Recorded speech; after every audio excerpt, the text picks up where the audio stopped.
Yeah. Maybe you're not supposed to be walking down.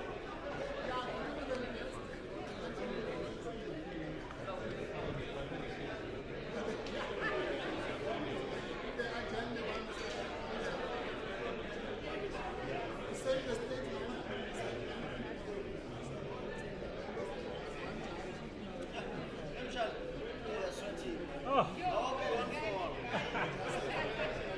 Yaku, Mangkumi. I go.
Our loves our.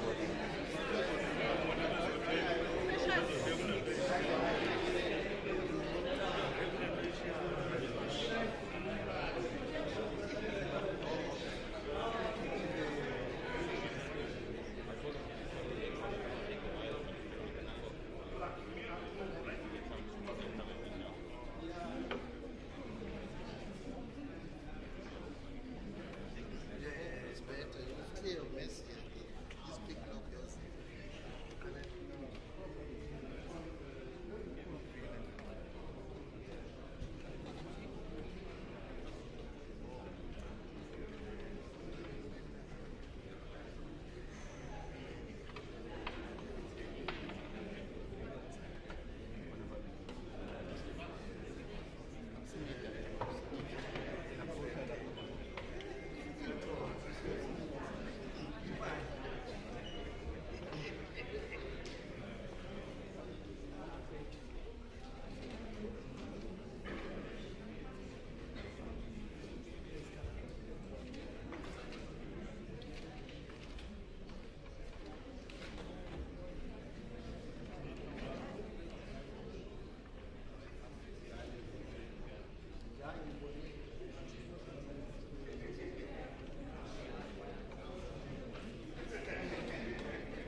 Kunjani manje? Kunjani manje?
Thank you. Well, if the state is not opposed to bail in this matter, the bail is to be heard in terms of Schedule 6 as I have mentioned. The reasons as we obliged to place on record for non-opposition to bail. We have Mr. Gengia, sorry, do you not want to deal with the issue of the televising of the proceedings first? I think that there was an application brought. Yes.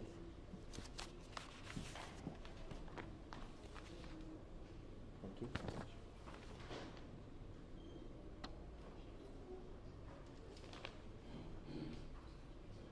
All right. Mr. Mpofu, have you had sight of this application? It's a very terse application. No, I haven't, Your Worship, but if it's the standard one. Yes, it just seems to be a standard one, Yes. very generalized. No objection to the state. All right. Thank you. We have no objections. Yes. Just in respect of that application for the televising of court proceeding, what authority do I have to grant that? Just very briefly.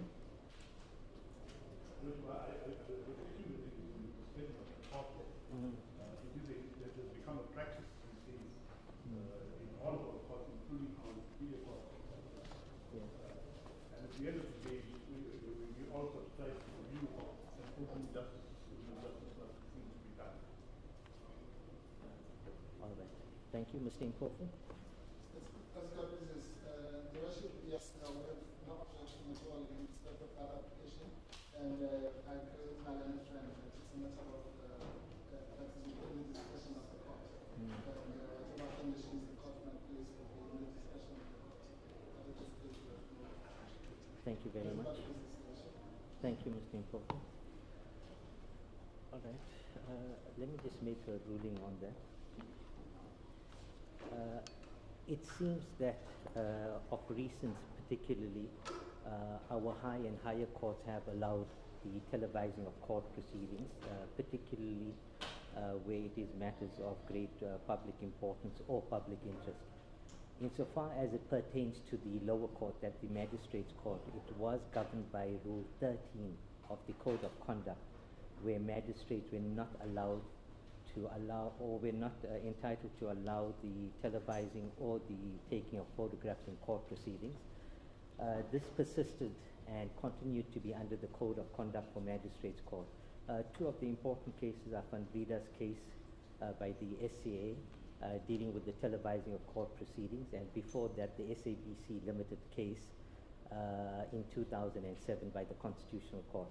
But both these courts dealt with the issue in the context of the exercising of a Section 173 power, which is only conferred to the high and higher courts. However, I'm in agreement with both parties that the Constitution provides for a fair public hearing. The media in all its forms should be entitled to convey to the public and have the proceedings televised. That also infuses public confidence in the justice system and transparency. It is on the basis of the values enshrined in the Constitution that I do indeed allow the proceedings to be televised.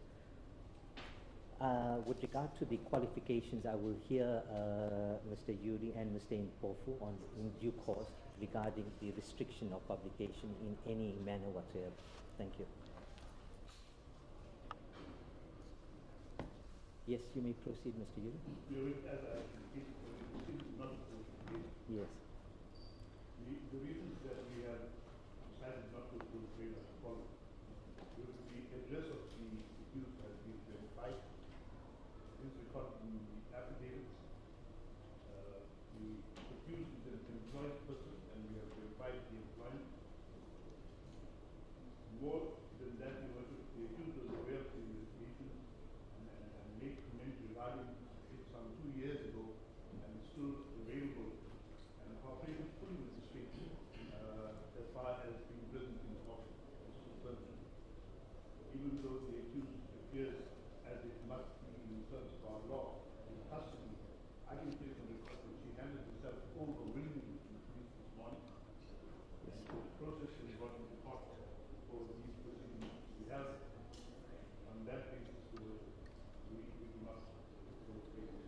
Yes, sorry, sorry, Mr. Yuri. Yeah, just one moment. You say that as she was supposed to in law appear before this court. Can you just repeat that? The accused is being arrested in terms of a charge that falls within Schedule 6. Yes. Which gives the court a discretion regarding bail, which is why she has been brought after handing herself over to be before the court, so that the court can determine or make proper determination on the bail issue, despite the fact that the state does not. So was the applicant then arrested? Do you understand Yes, that she was she's... arrested. Is it with a warrant or without a warrant? Without a warrant, we contacted her through, I think it was through the political party offices at first. Yes. And then we got contact with the legal representatives, and arrangements were made for her to be brought in this morning, which she did, and she presented herself to the investigation officer, who went through the process of having her analyzed. Yes, I asked that because it seems to me from your address there's a bit of conflation between the two processes. One deals with the arrest, which is a separate process, and then the issue of remittance on bail or otherwise, which is also a separate process, which is within the discretion of the court. We did not want to reprice it, that is the cost of that discretion, which is why it is customary for us as the prosecution, when a person is charged in terms of Schedule 6, place the person before a presiding officer in custody. Thank you. For a presiding officer, as the law requires, to make the determination in the bail process as to whether the onus on an applicant in the Schedule 6 application has discharged the onus of presenting exceptional circumstances to the judge. Yes. And it's a process thing that we have, and in the end it's a work discussion regarding bail. Yes. The state, as I indicated, is not opposed to bail. Further to that, Thank you. we have assessed that the accused is not a sniper, and the likelihood of any interference with witnesses is minimal. We have taken certain precautions regarding the witnesses, which gives us reason to believe that we do not have to pay any those are my submissions regarding the Thank you, Mr. Yuri. Do we require that to be interpreted, or is it fine? No, We don't require interpretation. As a court process. Thank you, Mr. Impofu. Thank you, Your Worship. Yes, Your Worship, I confirm that I appear for the accused in this matter, instructed by my attorney, Ms. Tina Mafrika. Yes. Yes, I do confirm most of what our learned friend has informed the court. Indeed, my Lord, Your Worship, the arrangement is as was outlined by him, in that the investigating officer and I had the first contact, and then I also had contact with my learned friend. So the process that was followed this morning of the formal arrest was done through that arrangement. Yes. And now we have then come to this process. And to the extent that the matter is presented as a Schedule 6 offense, we also agree with Your Worship that that then shifts the onus onto the applicant or accused, such as it were. And we therefore, with the direction of Your Worship, at the correct time would be in a position to read out the affidavit onto the record. Fortunately, the attitude of the state has already been outlined to the court, and therefore we would really just do it as a matter of formality. Thank you, Mr. Impofu. In other words, Your Worship, sorry, Your Worship, then therefore the implications of that the matter would then fall under section 6011A of the criminal procedure. Yes. Thank you. Thank you, Mr. Impofu. As you've conceded the onus is on the applicant, perhaps you could commence then. That's correct, Your Worship, I did hand up in chambers Yes. a copy of our application in Yes. terms of section 6011 A of the Criminal Procedure Act 1977. If I may, Your Worship, can I just go to the affidavit before I go to the notice of motion? Yes, certainly. That's correct.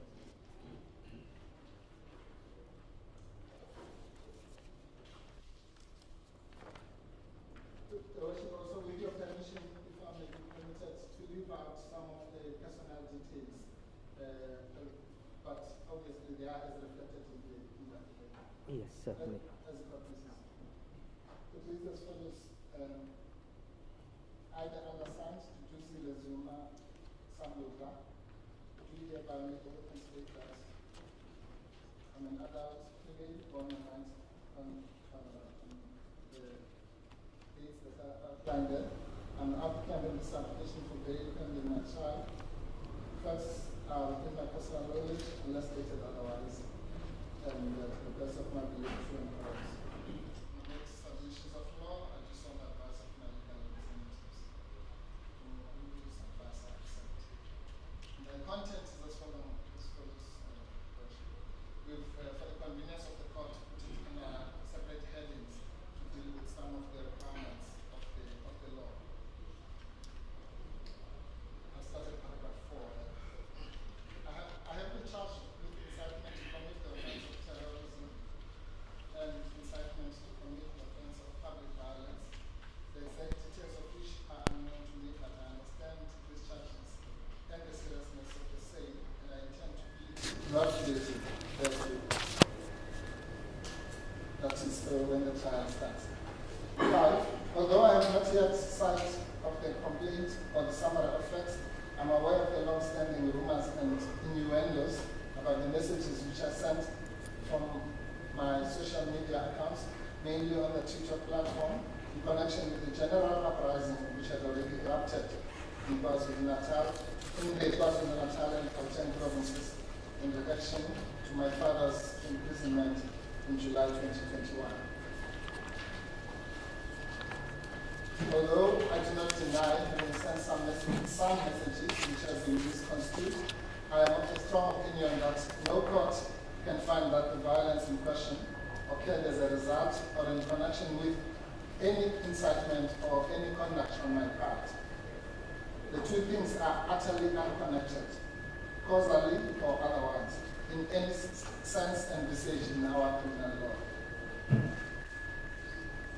My conduct was only informed by my particular sense of outrage at the injustice meted out on my own father. This went much further than the objections of his political supporters and millions of other peace and justice-loving South Africans who, like me, did not participate in any acts of public violence, either directly or indirectly. I also hold the strong view that the charges are malicious and politically motivated. They are aimed at settling political scores with my father by the current regime. Evidence in this regard will be led during the trial. Suffice at this stage that I am confident that a case of malicious prosecution will be well and easily established against the National Prosecuting Authority at the appropriate stage. I have instructed my legal representatives to pursue that action.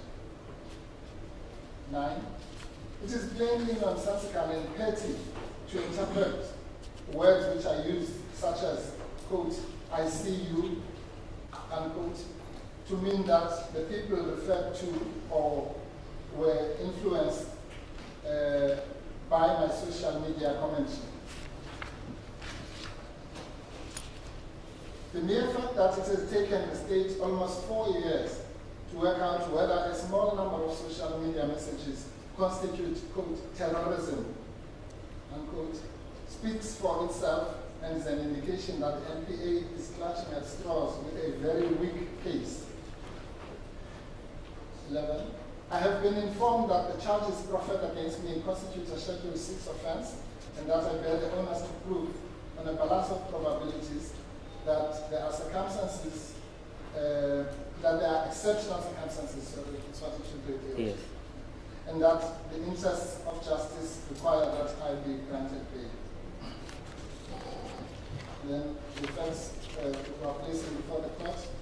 In this regard, I wish to place the following facts before this court, this honorable court. I'm currently residing, I'll also limit the headings in as well, just for the record. Yes. Permanent residence, movable and immovable property. I'm currently residing at the address indicated there, where I have been residing for 13 years. The property belongs to the company that's mentioned there, the company owned by my estranged husband. I do not own any immovable properties in my own name. That place. I was born in Mozambique, in Maputo, and I am a South African citizen. My ancestral home is Kota Junise, Ghana, in the province of KwaZulu-Natal, where my father currently lives. And another family. I am legally married, but separated, and live with my 2 children, namely, and then the names of the children and their ages are outlined there, Your Worship. Yes. Following the separation, I am the custodial parent and primary caregiver to my minor children. They both attend school in Johannesburg. Employment. I'm currently employed or engaged as a member of parliament in the National Assembly in Cape Town, having been duly elected as such in terms of the electoral laws of South Africa during the recent May 2024 elections. As a representative of the Umkhonto weSizwe Party, which is the official opposition party in South Africa. I'm also a duly elected member of the Pan-African Parliament, in which I am the Southern Caucasus chairperson responsible for the SADC region. My income from membership of the National Assembly and other business initiatives amounts to approximately the amount stated there on average. No, under the heading, no previous convictions or pending charges.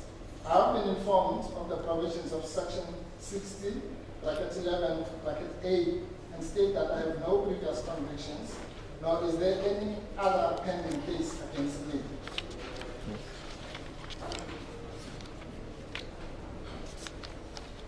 No likelihood to endanger public safety or commit Schedule 1 offences.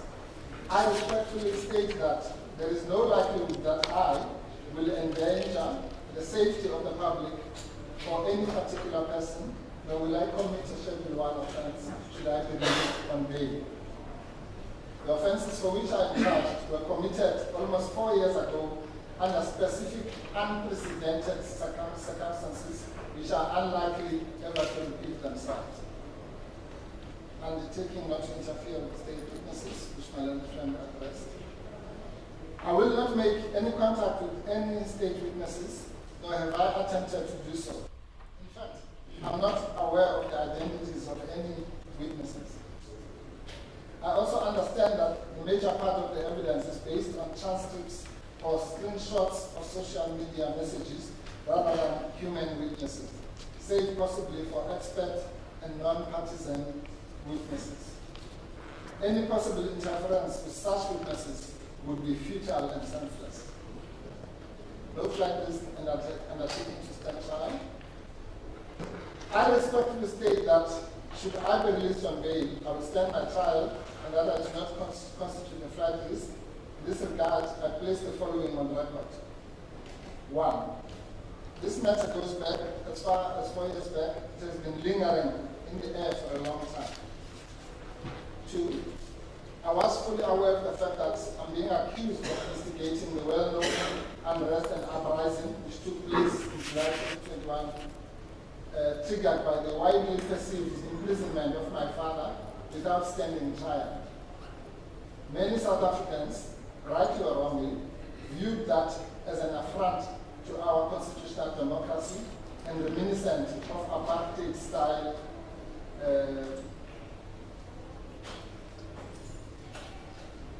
that seems to be apartheid-style tactics. Thank you. 3. Despite these allegations against me, and knowing there was a high probability of a criminal case being investigated against me, I have always returned to South Africa. In the circumstances, I submit that the history of this matter clearly shows that I'm not a flight risk and that I will stand my trial in this matter. And then you should deal with the crucial matter of exceptional circumstances in terms of the section. Yes. From paragraph 26 onwards. In addition to what is stated above, this matter also exhibits the following exceptional circumstances. 1. The evidence will probably be mainly led by experts. Yes, 2. Unlike all other persons who have been labeled as alleged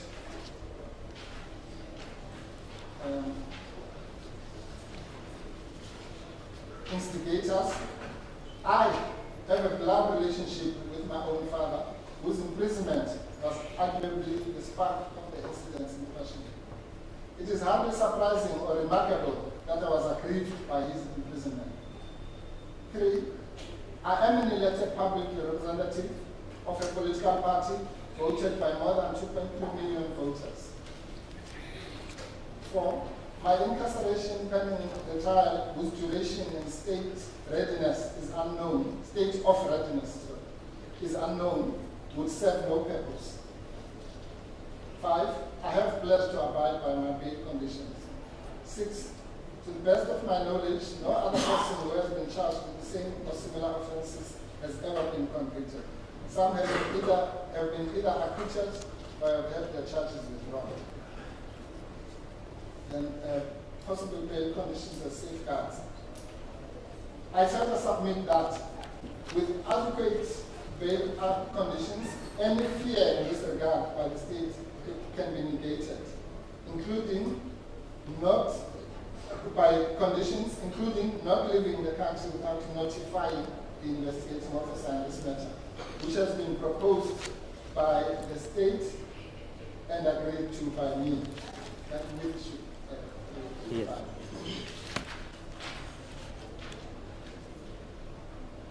And then the affordable bail amount. Yes. I am furthermore able to pay an amount of 2,000 rands for bail. This is in keeping with the amount of bail paid by other persons facing the same charges in relation to the same incidents, none of whom are members of the National Assembly until 2029, as I am. In the circumstances, I respectfully submit that the interest of justice require my release from incarceration, and it's signed to worship by the accused person, and it's dated yesterday, the 29th of May. And so, if I may just then quickly go through the notice of motion is the usual preamble, and the order that is sought to worship is that I choose the release of the payment of trial in the sum of 2,000 rand, and such conditions of the court deems fit, including the one that I mentioned. I'm indebted to the court. If I may just check. Yes, certainly.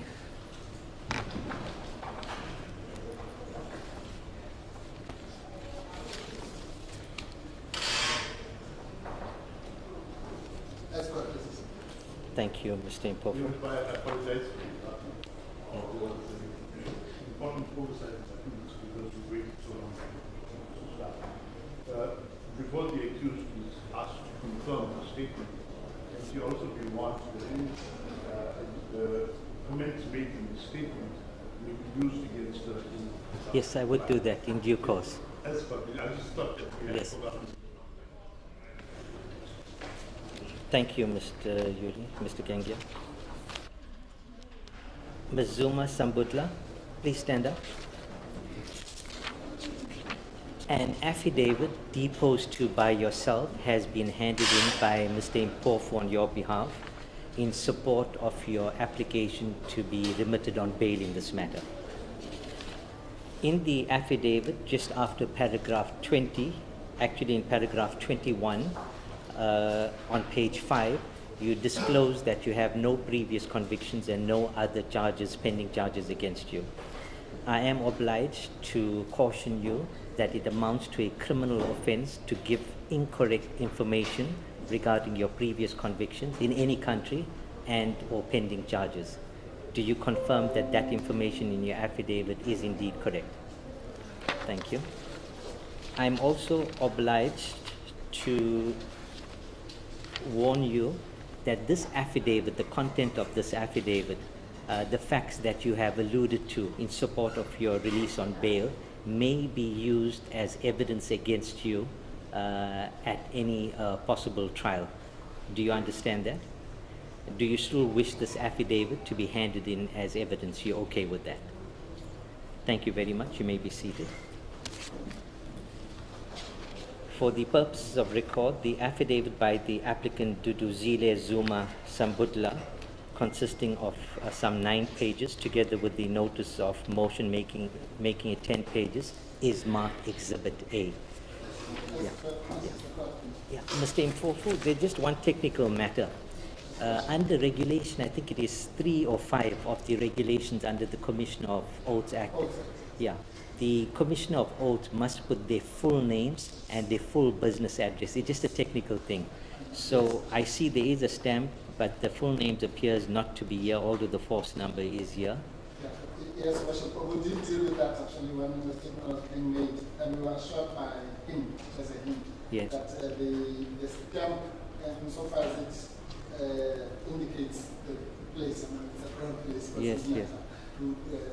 is normally sufficient. But the Worship is quite correct. So are you requesting that I condone that in view of the stamp? All right. Thank you. Mr. Yuri, sorry, Mr. Yuri, no objection to that? No. Thank you. Thank you, Mr. Impofu. Thank you, Worship. While on my feet, Worship, would kindly request the court to order the media in the event that the statement, these days, these things Yes. go around, that the parts that were not read out in court should not be published. Thank you. That's good. Mr. Gengia, no objection to that? I have no objection to it. We have likewise been very careful not to include in our affidavit certain pertinent information which the investigating officer has, not to just to do with that. But I have no objection to it. Okay, can I make that ruling now, immediately then? Yes, okay, please. Thank you. It is hereby directed that the media in all its forms is not to publish the addresses disclosed in the applicant's affidavit in support of a release on bail marked Exhibit A, as well as the names and ages of her children, which when Mr. Mpofu had read out the affidavit had omitted those parts for the reason that it is not to be published. As I've understood that request, it is because of security concerns just in general, nothing specific. So it is hereby directed that the addresses disclosed of the applicant in Exhibit A, and I see there are some addresses in the affidavit of the investigating officer as well, in paragraph. That will also apply to that affidavit. Yes, in paragraph 8. A similar directive would apply in terms of the addresses disclosed in the investigating officer's affidavit, which is yet to be read and handed in as evidence. So there shall be no publication. Thank you.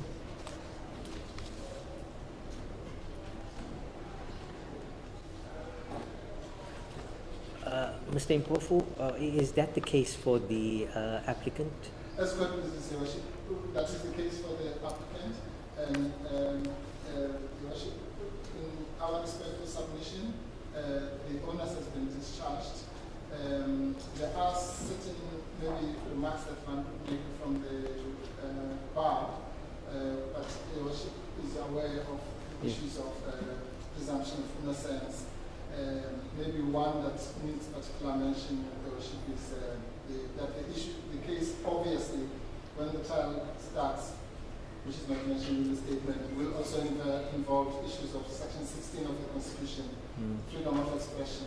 Your Worship knows that that provision of the Constitution obviously has an exclusion, Yes. which relates to so-called incitement of imminent violence. Yes. So, but those are debates that will be had at the trial.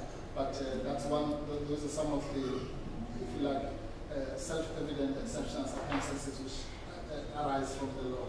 Right. Mr. Mpofu, yes. I will give you an opportunity to address me on the merit upon conclusion of the entire evidence. So we let the state continue now, Yes. and then you can address me and make submissions at the end. Subject to that, then, Your Worship, that is the case for the as well. Thank you, Mr. Mpofu. Mr. Gengia? Thank you. Your Worship, the investigating officer likewise made an affidavit for presented to the court information that was the court returned very Yes. Yes. Copy was handed to your Worship in table. The investigating officer, if we try and also states under oath in view 5 and we follow the South Police Service attached to the directive of for private crime investigation, serious organized crime investigations pursuant to the Act. The fact contained herein, unless otherwise stated, or the parties in the case, otherwise, I will in my personal life and to the best of my abilities to express. I am not opposed to the accused being Matsulan and bail away. The accused is facing 3 charges.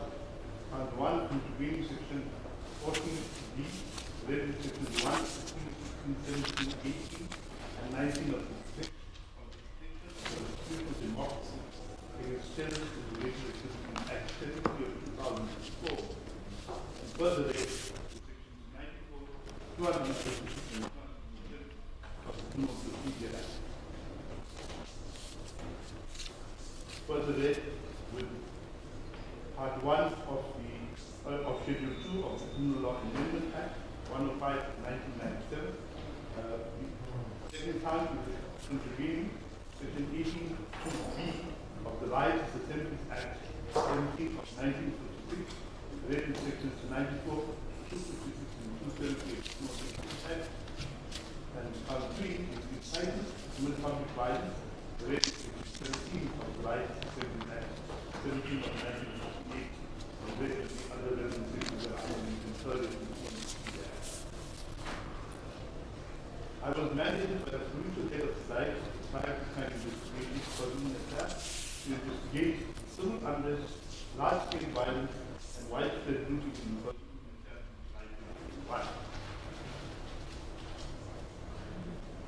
the above-mentioned unrest and public violence followed the incarceration of former State President Mr. Jacob Zuma with regard to the ruling of the Constitutional Court in respect of the application brought by the Zondo Commission of inquiry into state capture. I am part of the team in KwaZulu-Natal that was comprised to investigate allegations of incitement, opposition, instigating, commanding, counseling, influencing, and aiding and abetting, encouraging, instructing, and influencing a specific sector of the general public of the Republic of South Africa to crime, the result of which, the result of which was riots, unrest, public violence, and large-scale damage to essential infrastructure and businesses, loss of life, and fear to the general public. Several social media posts were made demanding the release of Mr. Jacob Zuma and were directed to the judiciary and current President of the Republic of South Africa. These campaigns and social media posts call for the shutdown, particularly in the province of KwaZulu-Natal, forceful closure of the national roads, shutdown of the economy, and large-scale extensive damage to the property, threat to human life, and nationwide public violence. An affidavit of the complainant alleging that there was evidence to suggest that Ms. Duduzile Zuma Sambudla had committed, amongst others, the act of inciting public violence, inciting of religious property. These were allegedly committed by unlawfully and intentionally publishing words likely to persuade, provoke, or to urge persons to violence, or producing imminent criminal offences likely to incite or produce the offensive measure. This she did through her social media account. Further investigation supports the allegations by the complainant. Paragraph 6 contains the addresses of Ms. Zuma, who was verified by the investigation officer. And she concludes that she has at least 4 bank accounts. We have the numbers in our petition, but I deliberately not put them into the affidavit for security purposes. She is known to be married to Mr. Zuma Sambudla. There is no information suggesting that she is righteous, and it is signed and commissioned as filed. We believe, importantly, that the inclusion of the evidence. Thank you. Mr. Impofu, you've had sight of the investigating officer's affidavit. Indeed, Your Worship, I have. Thank you very much. Yes, please. Thank you. There will not be any further evidence. All right, let me just mark this as an exhibit.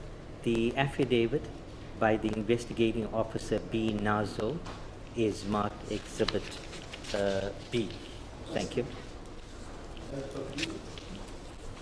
That is in states evidence as far as Thank you very much, Mr. Gengia. Mr. Impofu, any address on any matters you think is relevant or any information for me to exercise my discretion? Thank you, Your Worship. I'm indebted to Your Worship. Yes, Your Worship, in our respectful submission, the affidavit sufficiently addresses the requirements of the law. Yes. In particular, as Your Worship well knows, that in addition to the so-called ordinary circumstances, flight risk and the usual, in terms of section 1611A, the accused person also bears the extra onus of establishing exceptional circumstances. Now, in our case law, to paraphrase, Your Worship, it has been said that sometimes even the so-called ordinary circumstances in a particular case become exceptional. So what we have done is to set up what we refer to as the ordinary circumstances, but separately then set up the exceptional circumstances. Yes. But from your worship's point of view, your worship would implore the court to view those circumstances holistically. In that regard, then worship were of the view that the onus has been discharged. Particularly, as my learned friend indicated, there has been a very cooperative relationship between us and the state, and so indications were already made informally even before we got their affidavit about the attitude of the state to bail. The only other issue, just for the record, is the contextual constitutional setting that I referred to. As I said, that we would implore your worship to keep in mind in assessing the evidence before you that contextual setting, which is characterized firstly by the presumption of innocence. I don't need to elaborate as to the implications of that in respect of bail, but as I said, is more specifically the very worrying issue about freedom of expression, to the extent that it is common cause that this entire case is really founded on expressions made by the accused on social media. And as I said, Your Worship, we do acknowledge that there is no such thing as freedom of expression to do anything, and therefore that is why this Section 16(2) of the Constitution. But Your Worship, in our respect for submission, there is no suggestion that that section applies, but that's a matter that will be debated hopefully at length during the trial itself. Yes. Other than that, Worship, there is nothing more to add. We would therefore implore and pray that the court grants to the court. Yes, thank you, Mr. Impofu. Perhaps you could just address me on this aspect. As I've considered the affidavit and the submission so far, the applicant was arrested, and I do understand and appreciate that there was a degree of cooperation or substantial degree of cooperation between yourselves and the state. But my issue is that this, from reading the affidavit, it seemed that these relate to an incident, the July 2021 unrest relate, and that the investigations would have commenced not long after that, it seems. Yes. So we down about 3 years and 7 months or so, or 4 years as you put it, just short of 4 years. Yes. So why, what occurs to me is that why was the accused arrested? If the state has made various submissions that she's not a flight risk, in fact, it's all positive submissions made by the state. Her address has been verified. I'm just a bit concerned, and I'll ask Mr. Gengia to address me on this aspect. Why was it necessary to secure her attendance at court by virtue of an arrest? If all these factors which are favorable to the accused, not a flight risk, member of parliament, and then so many years have passed since this incident. Yes, if I could just hear you very briefly on that. Thank you. Your Worship, indeed. Well, let me just say, Your Worship, maybe to preface the response to your question, that the entire business of this case is rather bizarre, particularly in relation to the length of time that it has taken, as indicated in the statement, simply to inspect what are 4 or 5 or whatever number of social media posts. Surely that's not an exercise that should take even 4 hours, let alone 4 years. But be that as it may, Your Worship, we appreciated that for whatever reasons, legal and illegal, depending on what will be found by the High Court when those issues are explored. The state saw it fit to succumb, for lack of a better word, to some pressure either from the complainant or other quarters by doing what it did 4 years later. But on the specific issue of the arrest, I must say that maybe in favor of the state, that particularly given my own interactions for the past 10 days or so with the investigating officer, Colonel Nazo, and then subsequently my learned friend. As a worshipper has remarked, the attitude has really been professional, the matter has been handled professionally. So without putting words into the mouth of my learned friend, I would assume that the issue of the arrest per se was really for procedural and technical purposes. And for what it's worth, I was present throughout the procedures, even the fingerprinting procedures. And it was a matter of, in fact, our terminology was that it's processing. But I suppose, to be technically correct, one could say that there was an arrest. And as indicated by my learned friend, the accused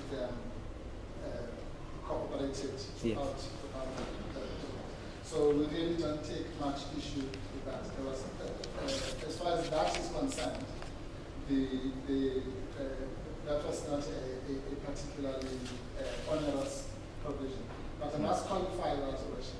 That is not to say that we are not seriously, that the accused is not seriously aggrieved by the prosecution itself. Yes. So we don't want one day somebody to say, oh, but you said it was all fine. No, it's not all fine. Even the comfortable arrest and processing was uncalled for. This whole thing is just a waste of the state's time and everybody's time as well. Thank That you. will be our attitude. Thank you, Mr. Nkofu. Mr. Genge? And you have to agree with the issue of the accused being brought to court under arrest. Yes, yes. Thank you. The nature of a charge that an accused is charged with determines the schedule in which bail applications are filed. Yes. The schedule in which bail application is filed brings about different things. In Schedule 5, there's a different onus to be dealt with, and Schedule 6 has a different onus. Now, in Schedule 6, the onus rests upon an accused to do so. Yes. In this case, the accused is charged in the Schedule 6 offense as well. Yes. Now, when it comes to the bail process is an inquisitorial process by the presiding officer. Ultimately, the decision to grant bail or not rests with the presiding officer. Even if the state is not opposed to bail for an accused, Yes. the presiding officer can say, nonetheless, I find that you have failed to discharge the onus of showing exceptional circumstances exist in the interest of justice and therefore refuse bail. Now, Your Worship, the court cannot make that consideration for an accused who is brought before the court who is not under arrest. You can only make a court can only make that consideration when an accused is brought under arrest. If an accused is brought here by someone, we then deprive the court of the rights that it has, of the duty that it has, to make that inquisitorial finding regarding bail. Yes. And so, But what we then chose to do, and that is to secure the attendance of the accused in the circumstances of the Schedule 6 case with the least imposing way on the accused. And that was to do it as we did. Yes. We informed the accused, or through her legal representative, we made arrangements for her to be No, brought. it's fine. You don't have to address me on that. I've already been addressed. That seems to be common cause. It's just that when all these favorable circumstances are present, and an arrest is just a manner of securing the presence of the accused in court. And generally, as a general constitutional principle, the least restrictive manner of securing the attendance of the accused at court should be invoked. And given the length of time, 3.5 years or 3 years and 7 months, in view of what the state itself has submitted, not a flight risk, all those favorable circumstances, why couldn't a summons be issued? Would that not have been acceptable in these particular circumstances? Indeed, Your Worship, once you issue a summons and accused will come to court. Yes, yes. The problem is we are now having a scenario where we as a state would have preempted the magistrate's decision regarding bail. Because if the accused had arrived here and come, and let's say that it was Your Worship's contention that no, you should not grant a bail, how would Your Worship place her under arrest? You don't have the right to place her under arrest Yes. in those circumstances. So So the most convenient way there to bring her to court and to place her before the presiding officer who will determine her freedom of movement after a bail application was to secure the arrest in the least restrictive way which is applicable. All right. Thank you, Mr. Gengia. Yes. I can assure you that in the state and my colleague was concerned, every step was taken to ensure that the least restrictive means of securing the accused to court today was employed. Yes, that's fine. That's common cause. Yes, it is common cause. Yes. On the issue of arrest, we did contemplate. I'm just starting to recall the case for there is a case for the deals with Yes. We did contemplate issuing some point. Yes. And then we were guided by the fact that if we did that, we would deprive your worship the opportunity of determining the bail issue. And so therefore we have done it in this manner and with the least inconvenience. So it was done for the convenience of the court. Well, it was done so that we didn't deprive the court to Yes. exercise its duty as far as bail. No, thank you, Mr. Gengia. Then my colleague, my partner, will address you.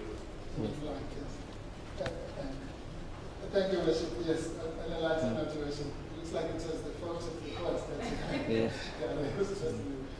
But no, Worship, and I must respect, we do concur with the remarks made by my learned friend.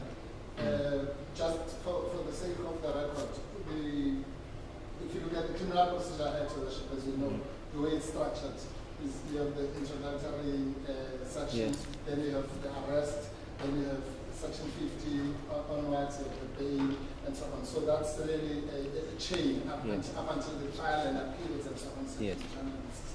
So it's a chain, and I agree with my learned friend that it would seem that it was viewed by the state as necessary to go through that chain for the sake of formality.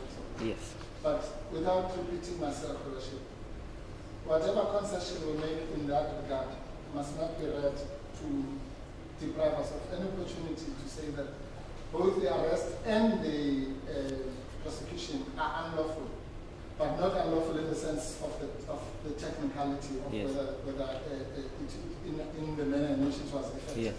Unlawful in the sense that it's part of something that in our respectful submission at the right forum we will submit was totally uncalled for. Yes. And maybe just for the sake of completion, to say that A, as indicated in the statement, we hold instructions to bring a case of malicious prosecution at the right stage.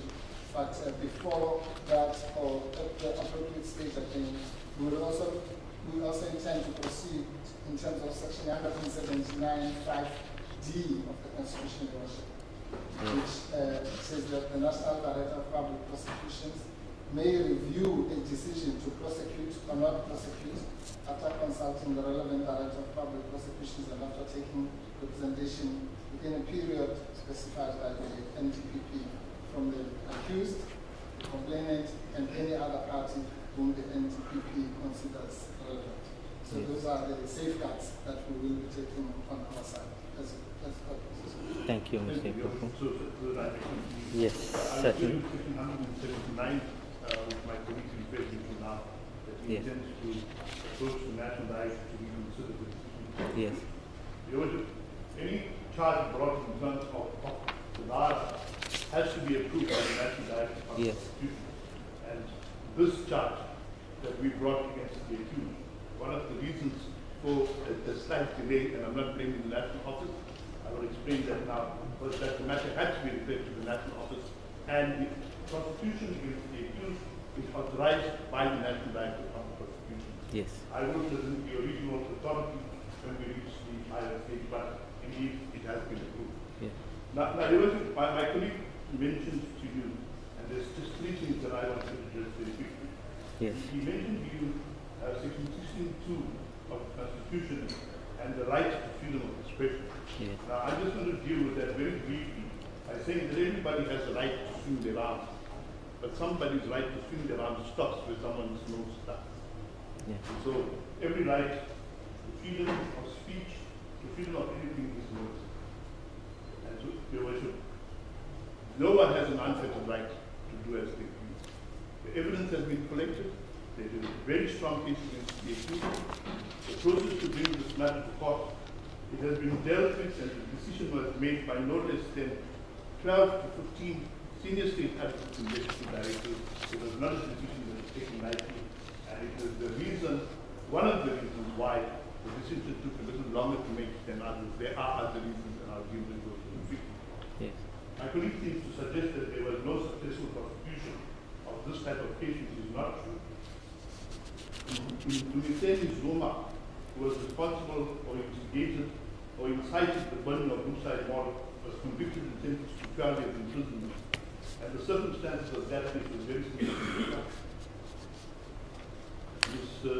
Zuma in this matter posted on social media certain suggestions to people encouraging violent activity. So it is not true that there were no successful prosecutions of this matter. But I wouldn't know that, Mr. Gengia. No, indeed, there was, Oh, I'm dealing with Yeah, but response. yes, I'm saying in paragraph 7, the only evidence that has been disclosed to me is an affidavit by an unknown, as far as we are concerned, complainant, alleging evidence to suggest that the applicant has committed, amongst other things, acts of violence, imminent violence, or incitement to commit violence. Indeed, I'm addressing the issue that the state has a weak case, and I am saying to you that we successfully prosecuted Zuma case 1. We've considered the facts in this case, and we believe that we have a strong case. Let me stop my submission on that day. Yes. So to say that the state has a weak case is not giving this fact. Yes, but I'm saying I'm unable to make any ruling on that, in the sense that the only evidence implicating the applicant before court is you make mention of an affidavit by a complainant, and then it concludes in paragraph 7 of Exhibit B. This she did through her social media account. Further investigations support the allegations by the complainant. So as far as this court is concerned, I appreciate that. I don't know I take- exactly what the allegations I are. take your word for point, but Thank as you. long as you were to the way that further investigation will be supported by the applicant. All right. With regard, the one issue that I feel that I must address now Yes. is the suggestion that the prosecution is malicious and that it is politically motivated somehow. Yes. Also, I am at the tail end of a very long career in prosecution. I can simply say that if there was any political implication in this matter, I would have been the first one to expose it. Yes. Other than that, I have no submissions.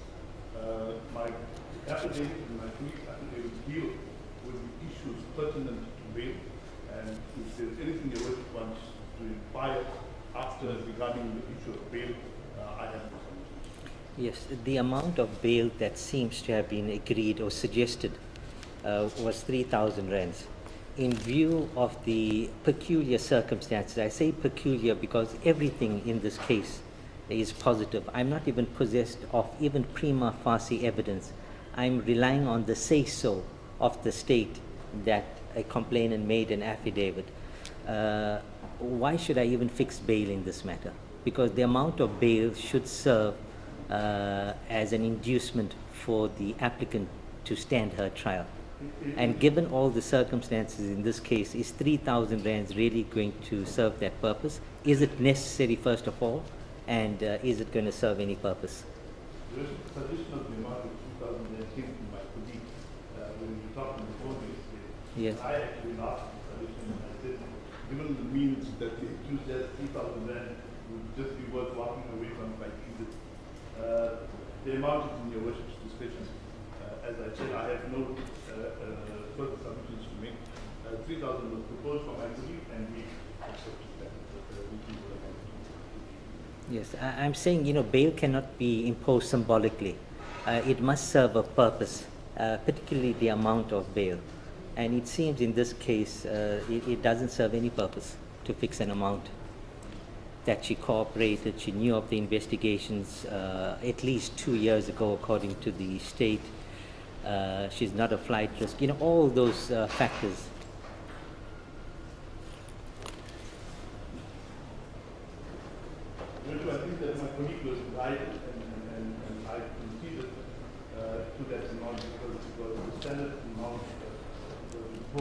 On the other, But I okay. appreciate what you were Yes.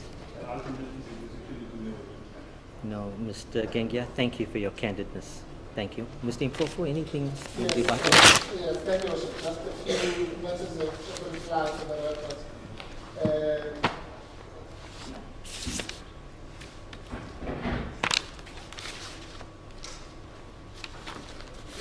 Your Worship, Malena maybe misunderstands what I was saying about Section 179 of the 179(5)(d) of the Constitution. Yeah. Of course, notionally, Your Worship, we all know as lawyers that notionally all prosecutions are authorized by the National Director of Public Prosecution through delegation or directive. That's not the point. The point is that that has never deprived any citizen of South Africa or any person for that matter for invoking their rights in terms of Section 179(5)(d). But I'll leave that there. Because what we should refrain from doing, Your Worship, is to have all those skirmishes there. Yes. Those skirmishes will be done at the appropriate forum. Yes. So even to the extent of whether the prosecution is malicious or politically motivated, that is not a matter that can be debated here. We're certainly not accusing my learned friend of being the politician behind this. So if in the unlikely version, in his version, that there was such interference, it would have been at a much higher level anyway. Yeah. The third point, Your Worship, is that the issue of that this matter had to occupy the services of 12 to 15 senior state advocates, just to make Twitter messages speaks for itself as to the wastage of state resources in this country. Yeah. But be that as it may, the statement about, I want to just say a few things about paragraph 7, I think. Paragraph 7 of? Of See, the issue about... oh, Exhibit B, the investigation. Exhibit A, I'm sorry, I'm on Exhibit A. Exhibit A, yes. Yeah. Oh, that's 26.6. Yeah. That statement, first I want to make two remarks here. The accused person says the following: to the best of my knowledge. In other words, to the best of her knowledge. So I don't know why it's attributed to me. No other person who has been charged with the same or similar offenses has ever been convicted. Some have been either acquitted or have had their charges withdrawn. So the fact that a certain Mr. Zuma was convicted for whatever about Mr. Zuma, the accused does not know all the Zumas in this world. So that Mr. Zuma might have confessed, might have, we don't know, Your Worship is not, and Your Worship's conclusion with respect, that's why I don't want to elaborate, was correct.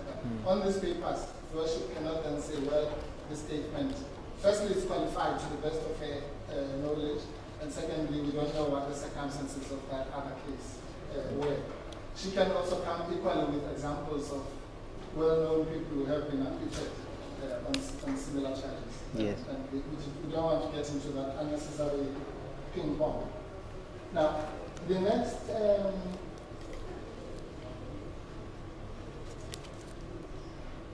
yes, those are our submissions, Your Worship, because the purpose of Your Worship today is very simple. It is not to delve into the merits, only insofar as they impact on the issue of bail, and Your Worship has made that clear. The last issue, Your Worship, is the issue of the amount. Yeah. It's not strictly true that this was proposed by the accused. What actually happened is the following: that in a discussion that we were having with my learned friend, they were suggesting a higher amount. Let me just say that. Yeah. A much higher amount, and our stance was therefore that well, and I'm paraphrasing the discussion. Well, if you are going to fix an amount, then it cannot be more than that has been fixed to other similar accused.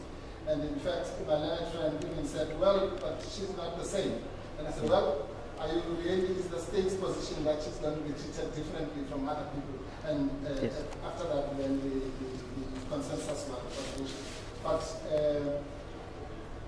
without what is known as snatching at a bargain, we agree fully with your worship that and my learned friend, this is a matter that's entirely in the discussion with the court on the totality of the facts before you. And on the totality of the facts before you, it cannot be denied that the amount is at best symbolic. And therefore, your worship is not in the business of symbolism. Then your worship is at large to fix a low amount or no amount at all. That's the purpose. Thank you, Mr. Mpofu.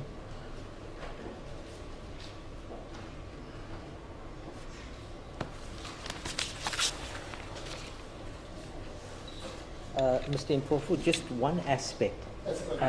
The evidence against the applicant at this stage, just on a prima facie level, I cannot just accept the say-so of the prosecution without something being there. So do we know at this stage, even on a prima facie level, what are the allegations that informs the charges as they are currently framed? Thank you, Your Worship. Your Worship, as indicated in the statement, Your Worship talked about statement of facts.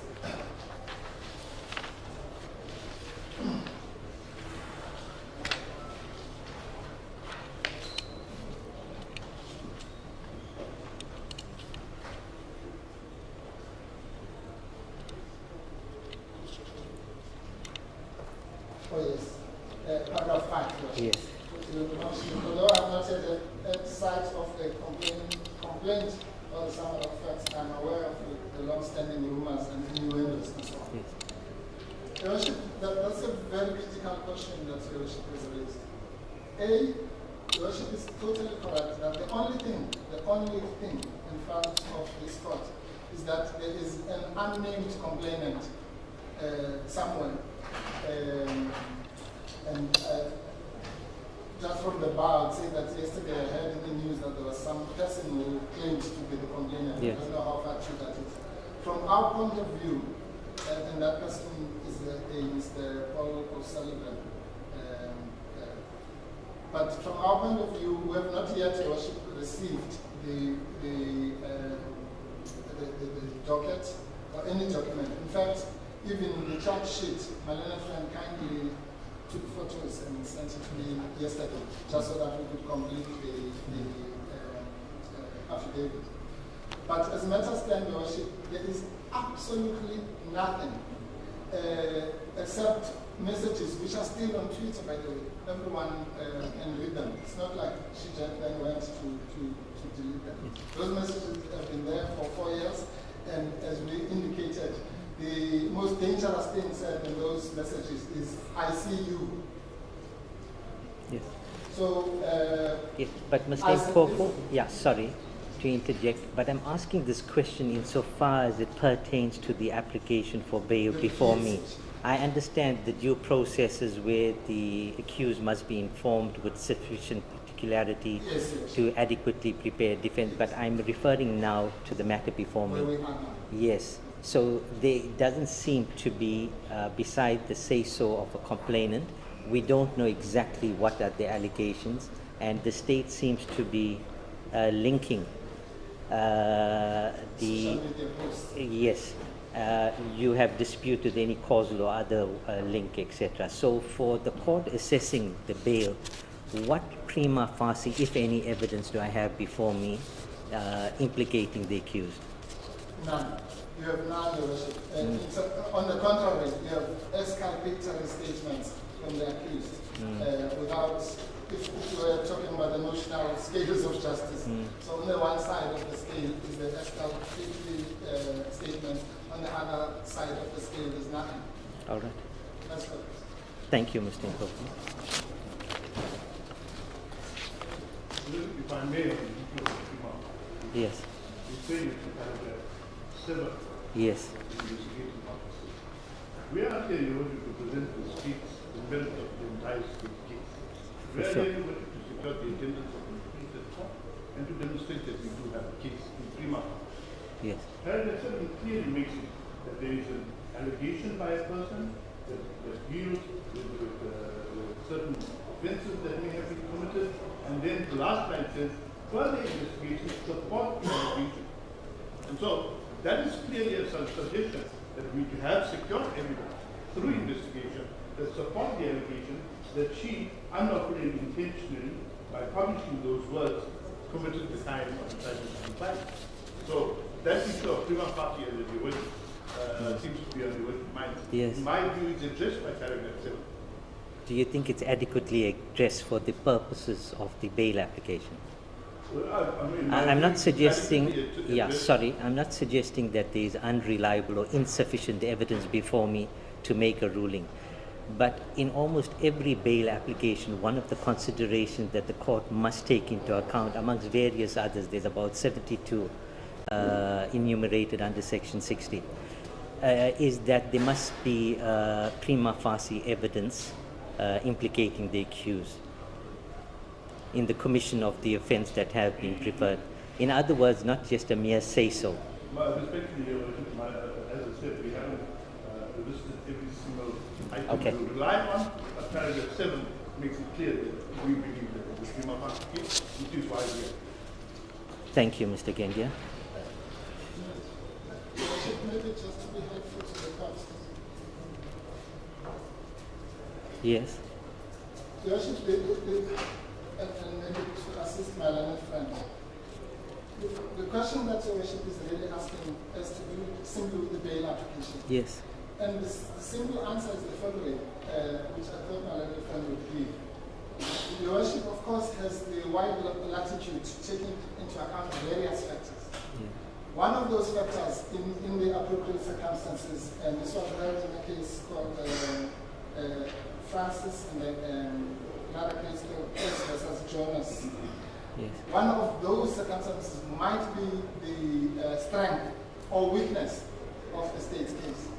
Now, in my understanding, that's not it's not something that Your Worship has to deal with. Yeah. But if it is raised, Your Worship is quite correct, then it may be one of the factors. Yes. And it would seem that from what Your Worship's remarks are, in this particular case, that factor can play no role because Your Worship has not been placed with anything to find one way or the other. So whether the case is strong, as my learned friend claims, or that as I say it's weak, as we say. And therefore that is not a factor that will play any role in the determination made by Your Worship. Thank you. Thank you, Mr. Impofu.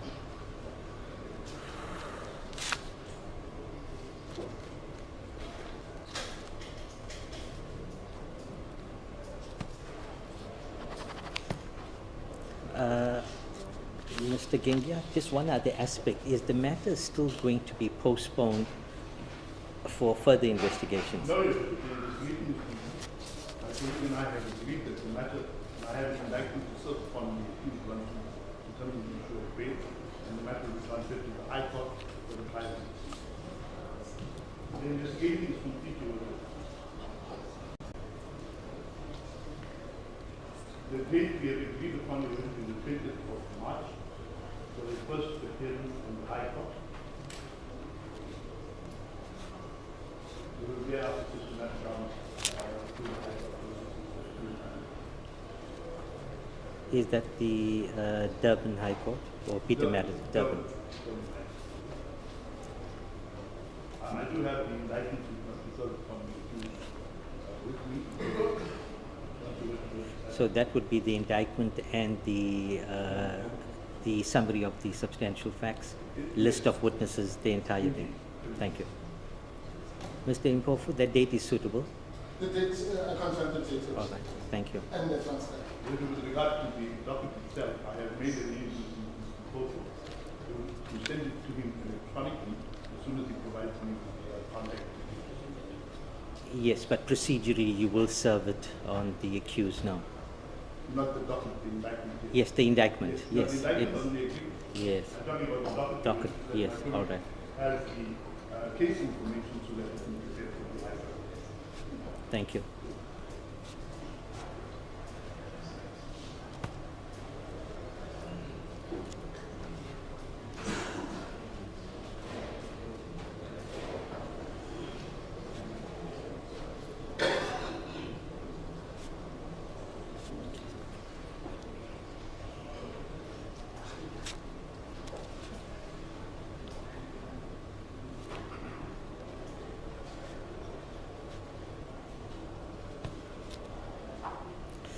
Thank you. Ex tempore ruling or judgment on the application for bail. This is an application by Ms. Duduzile Zuma Sambudla to be released or remitted on bail pending her trial, which I've just been informed will take place in the Durban High Court.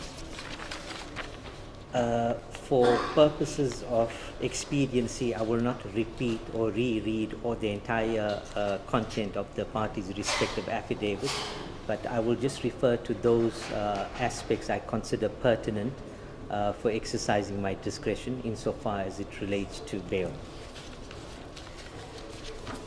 The applicant was arrested this morning, and in terms of arrangements made with the defense, was brought to court, and it is common cause that this is an application for bail to be dealt with under Section 60(11)(a) of the Criminal Procedure Act 51 of 1977. The parties are ad idem or of like mind on that, in that regard. I'm also satisfied, having regard to the charges as they have been framed in the charge sheet, particularly in respect of count 1 relating to the protection of constitutional democracy against terrorism and related activities, Act 33 of 2004, referred to as, or I will refer to it in short as POCTA-TARA, that the offences do indeed fall within the ambit of what we commonly refer to as Schedule 6. In terms of Section 60(11)(a), an accused person faced with an offence which falls within the ambit of Schedule 6, the law provides that such person shall be kept in custody until given a reasonable opportunity to adduce evidence to satisfy the court that exceptional circumstances do indeed exist, which, in the interest of justice, permits the release of the applicant on bail. Since the amendment to the bail legislation in 1998, there are literally hundreds, if not thousands, of cases dealing with the issue of Schedule 5 and Schedule 6 bail application. When the Section 60(11)(a) and (b) was promulgated, it was done so by Parliament in order to control serious and violent crime, and its intention was never to deny a person charged with a Schedule 5 or 6 offence the opportunity to be released on bail. Rather, it made the bail provisions less liberty-orientated rather than totally. So it is not impossible. Mr. Impofu has submitted that usual circumstances that one meets in every bail application are indeed or could indeed be exceptional. When I consider the issue of exceptional circumstances, in addition to the various cases by the Constitutional Court, State versus Dlamini, and 3 other cases in 1999, the cases by the Supreme Court of Appeal and the various divisions of the High Court, what is clear is that it should be something out of the ordinary, and ordinary circumstances would be sufficient, but if there are a whole host of circumstances considered cumulatively, there may be circumstances which individually may meet that requirement. But in this case, I'm also struck by the state, who have no objection to your release on bail. They have placed on record, as they obliged, the reasons therefore. All your favorable circumstances, coupled with the attitude of the state in not objecting to your release on bail, I am satisfied it crosses the threshold of proof that there are indeed exceptional circumstances which are present.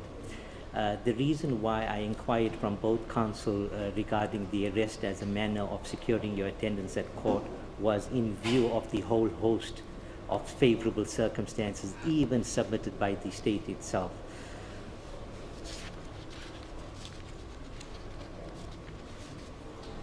There is nothing in the affidavit of the investigating officer to even remotely suggest that there would be any risk in releasing you on bail.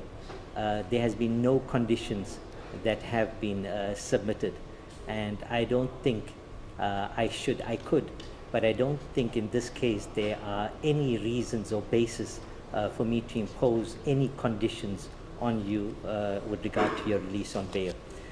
Those exceptional circumstances which I considered in terms of Section 60, I think it is subsection 4 of the Criminal Code, it must meet the requirement of the interest of justice. And the interest of justice is a value judgment that the court takes into account, having various, or taking into account the various factors enumerated by the legislature. So the legislature has gone to the extent of prescribing what is not in the interest of justice. For example, if you were to interfere, there's a likelihood that you would interfere with state witnesses, with investigation. But there is a total absence of any such factors or circumstances which have been placed before me. So I accept that your whole host of favorable circumstances, coupled with the attitude of the state and whatever you've disclosed in your affidavit, those exceptional circumstances do, in the interest of justice, permit your release on bail. I'm also obliged in terms of Section 60, subsection 9, to take into account a whole host of circumstances or factors. For example, the need for you to consult with your legal representative. When is it likely that the matter would indeed proceed to trial, if it does indeed proceed to trial? These are all factors which the legislature has enumerated that the court must take into account. So considering the matter holistically, I am satisfied then that those exceptional circumstances do, in the interest of justice, permit your release on bail. Regarding the, just on those factors, if I may just mention that the bail legislation, one is, it's not geared towards making factual conclusions, but when they amended the bail legislation in 1998, it was designed for the court to make an informed prognosis of what is likely to happen and not happen. And in view of all the circumstances placed before me, I can see nothing negative in releasing you on bail. The amount of 3,000 rand was suggested. I think, although not directly implicit in the submissions by the state, is that perhaps it has some degree of symbolism attached to it. I don't think the court should be in the business of making orders which are symbolic. We should be dealing with the matter as the facts appear before us, and having invited the parties to make a submission thereon. I therefore decline to fix an amount of bail.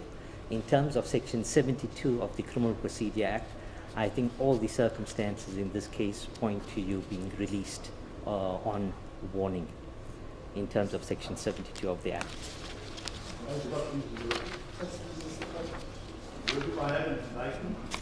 Yes.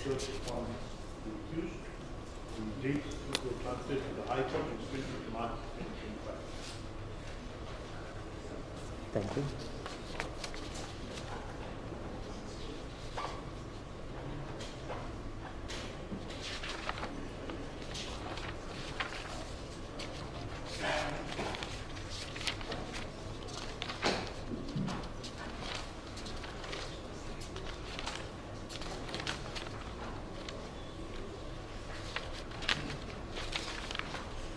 Thank you. Have we served that on the queue? That's the, I've got the copy. The other one.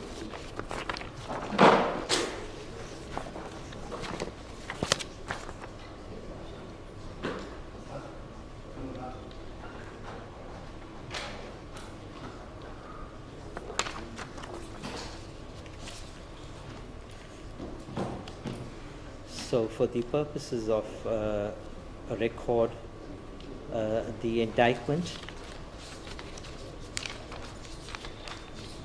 which include the summary of the substantial facts consisting of 5 paragraphs, and the list of witnesses, is marked Exhibit C. And I confirm, Ms. Zuma Sambudla, do you confirm that you've received the indictment? Okay, and it contained the summary of substantial facts and the list of witnesses. Thank you very much.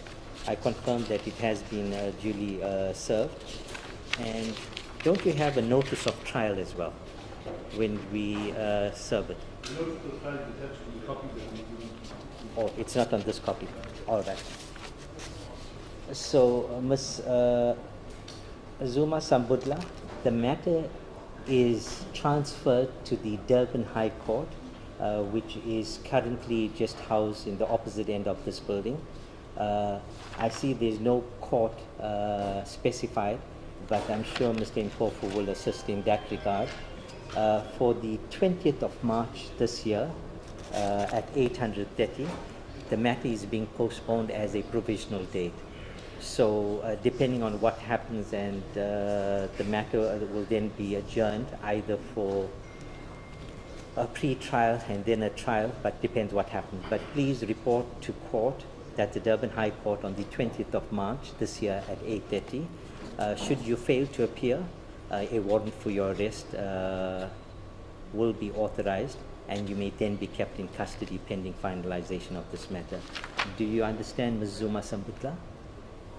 Do you understand? Thank you very much. Mr. Mpofu, anything? Your Worship, I'm afraid there is Yeah. just a small matter. Your Worship, yes, we've just now been served with the indictment. Yes. And I know that the decision on bail has been made, Your Worship. But since this is a matter of public interest, I would like to remark on the fact that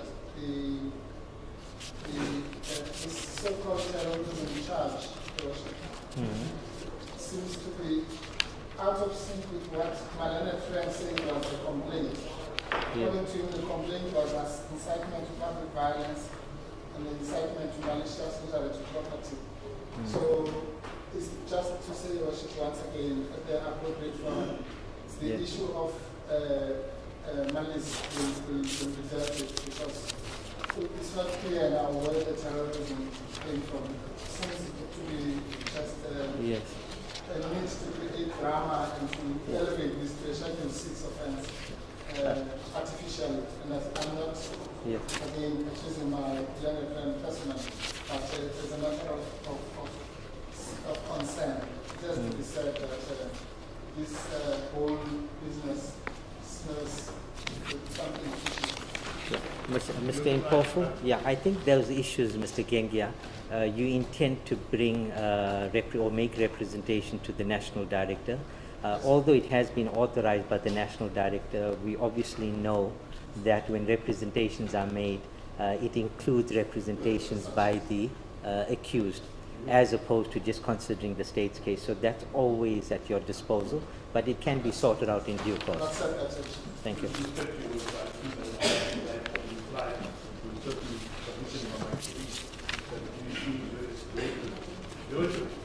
Sometimes the complainant may make a charge and say, somebody has come to my house and done so to people. Further investigation revealed that he had a firearm. It doesn't mean we can't charge him with firearm. The complainant said one thing, the investigation revealed that it was not the That is why this is charged. I think we mustn't now try because the media is present. Yes, no, I understand, but I think what I've suggested would be the idea, make those representations. Yes, thank you very much. All right, thank you, Ms. Zuma Sambudla. 20th of March, Durban High Court, Hapasake, released on warning. I'm indebted to all of you for having worked through the short adjournment. Thank you. I'm tired.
recording. Right up right. Come back, I should put you on right up right.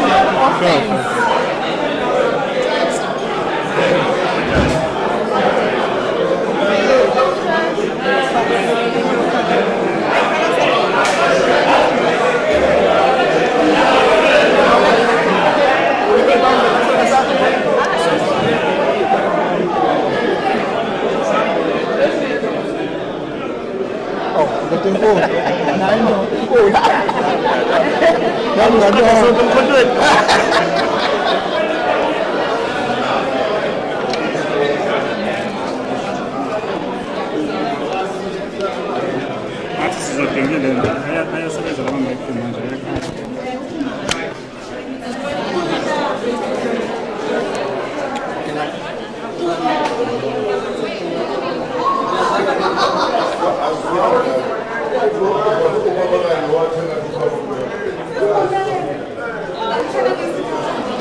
Sorry.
Vuyo.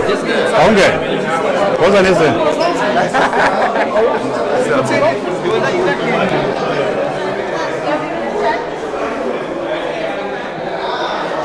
Wabizele ngane le izinto. Thuli.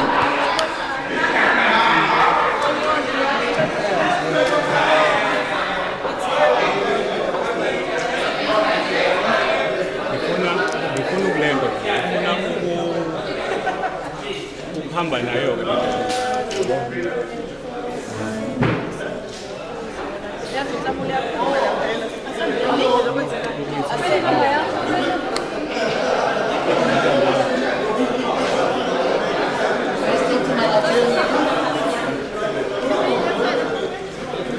Yana?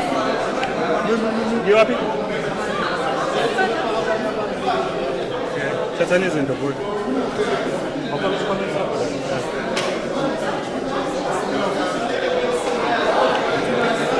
Kuma la kuyo kana.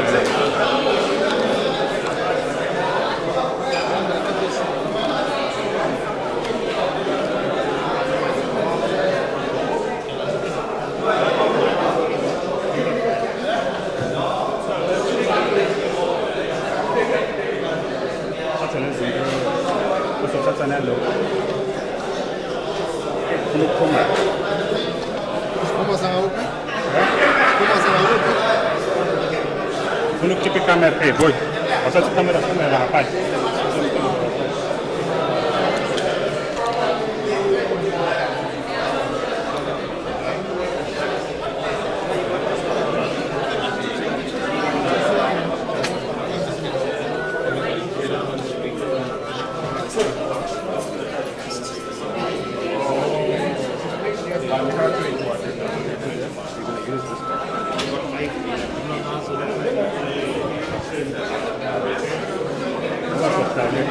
suspect. Vogi ki pala hai. Ke pala.